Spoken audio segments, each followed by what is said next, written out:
My name is Dr. Aaliyah Samuel, and it is with great pride that I bring to you a podcast on a subject that is near and dear to my heart, education equity. Over my 20 years in education, 10 of which were in public schools, I have worked on issues related to access, opportunity, and family support across the education continuum. I worked as an elementary special education and general education teacher, assistant principal, and principal before I transitioned into the world of education policy. At the root of my decision to transition out of public education and into education policy was seeing firsthand how policies developed at the federal, state, and local level had a direct impact on the lives of everyday people.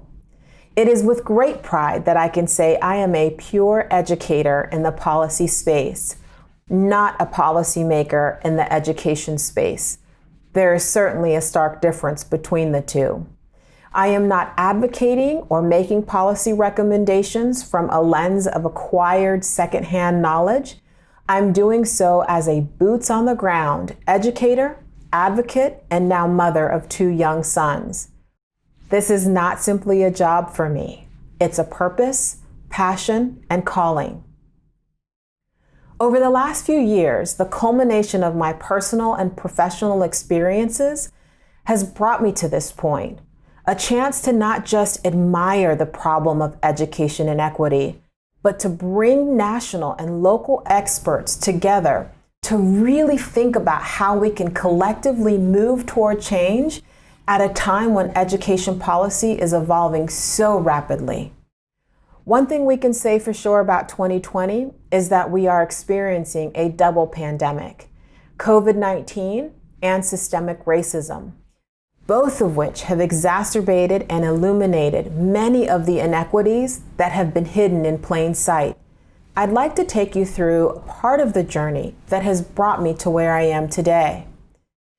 In 2018, I had the opportunity to meet Minnijean Brown-Trickey, one of the Little Rock Nine. At the time, I was at the helm of the education division at the National Governors Association, and we were planning our annual gathering of Governor's Education Policy Advisors. As the director of the division, I made the decision, with the support of my team, that the focus of that particular meeting would be taking the advisors on a journey through education policy from the inception of our country to current day.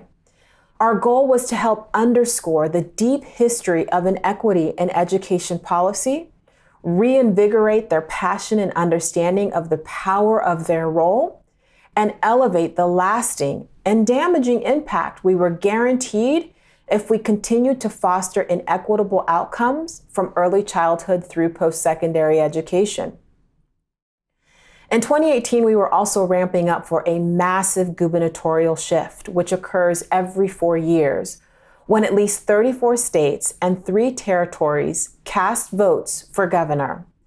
Recognizing that I was leading one of the most influential groups of bipartisan education policy leaders across the United States, I knew I had a chance to really lean in on the equity discussion.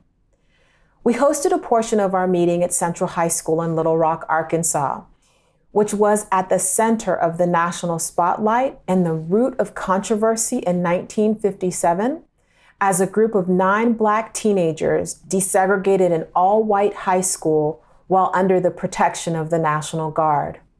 We had a chance to walk up the historic steps that once held an angry white mob that spat on and hurled vicious threats at those 9 Black, innocent young teenagers.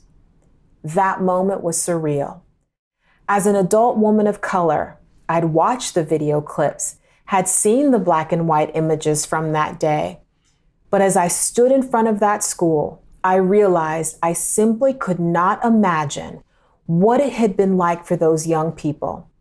As I walked up the steps with all the privilege and liberty I have today, I couldn't fathom the stress, the pressure, fear, anxiety, and most importantly, determination those 9 teenagers felt on that day and on the many days after. As a mom, I couldn't even begin to imagine how their parents and family members must have felt left behind to do little more than pray for their safety. I will never forget my private discussion with Minnijean. I asked her one final question as the night came to a close. Would you do it again? She put her hand on mine, looked me squarely in the eyes, and said, yes, I would do it again. I sacrificed so you could be where you are. Do the same for the next generation. There's another side of the story of the events of 1957 that has shaped me. At the same time that Minnijean and 8 other teenagers were walking into their new high school, a private citizen named Mrs. Smith, whom I can only assume was white, wrote a letter now famously referred to as the Charlottesville letter. In it, she outlined with masterful detail how the superintendent and school board of Charlottesville could undermine federal legislation to desegregate schools, how they could circumvent Virginia state legislation to close any school that did not follow the federal legislation.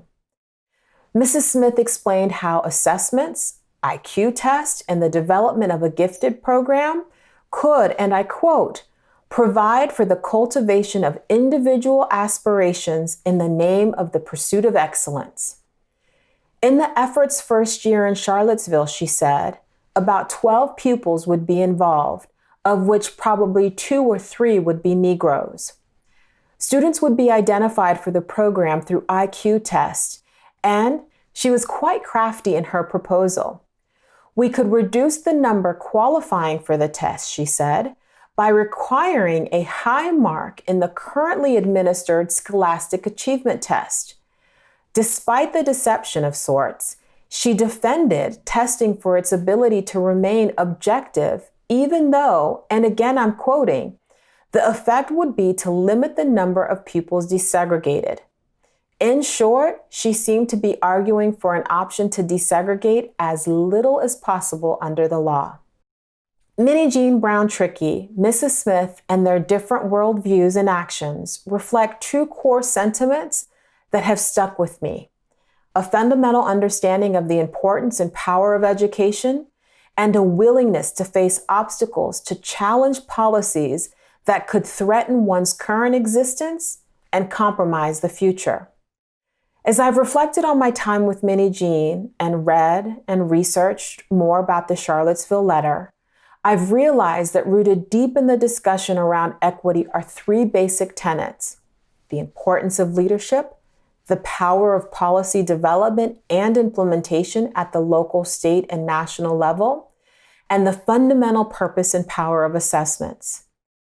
All of this is ever present in my mind as I think about how, unfortunately, this moment in time isn't all that different from the 1950s. All those decades ago, Senator Joseph McCarthy was on the irrational hunt to root out communism.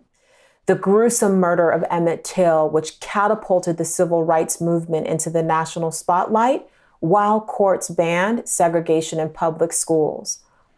Now Americans and the world find themselves watching a cell phone video of George Floyd's murder. I fear I'm stating the obvious when I say, not enough has changed. We've called this podcast series Testing America's Freedom, and in it, we will begin to unpack the challenges and opportunities that lay ahead in education. There's an incredible amount of work ahead for us, and as we continue to strive to truly achieve equitable outcomes for all students, I will have conversations with leading national experts on a range of topics from school funding, the importance of diversity in the education workforce, to curriculum development. Most importantly, we will hear directly from the next generation of leaders and activists. I'm excited to have you with us. Let's get started.